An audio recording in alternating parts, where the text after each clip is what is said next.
வணக்கங்க. வாங்க பூண்டு ஊறுகாய் எப்படி பண்ணலான்னு பார்க்கலாம். ஃபஸ்ட்டு அடுப்பில் சட்டி ஏற்றிட்டு நல்லா காஞ்ச உடனே எண்ணெய் விட்டு நம்ம சுத்தம் பண்ணி வச்சுருக்கிற பூண்டை போட்டு நல்லா வதக்கிக்கங்க. ஒரு பூண்டு எடுத்து அழுத்தி பார்த்தோன்னா நல்லா அமுந்துச்சின்னா பூண்டு வெந்திருக்குன்னு அர்த்தம்.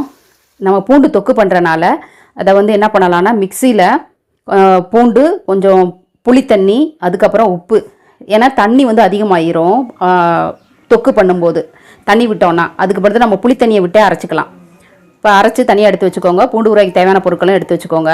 இப்போ சட்டியில் எண்ணெய் விட்டு நல்லெண்ணெய் விட்டு கடுகு, கருவேப்பிலை, பெருங்காயத்தூள், மஞ்சள் தூள், அதுக்கப்புறம் மிளகாத்தூள் இது எல்லாத்தையும் போட்டு அந்த எண்ணெயிலேயே நல்ல ஒரு பரட்டிட்டு அதுக்கப்புறமா புளித்தண்ணி விட்டு அதையுமே பச்சை வாசனை போகிற வரைக்குமே நல்லா ஒரு கிளறிக்கங்க.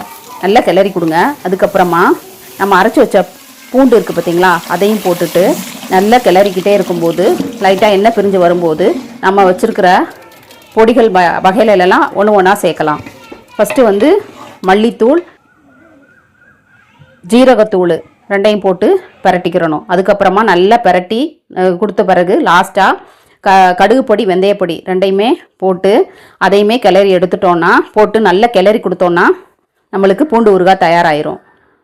உங்களுக்கும் பூண்டு ஊறுகாய் வேணும்னா ஸ்க்ரீனில் தர வாட்ஸ்அப் நம்பருக்கு கால் பண்ணி ஆர்டர் பண்ணிக்கோங்க. நன்றிங்க.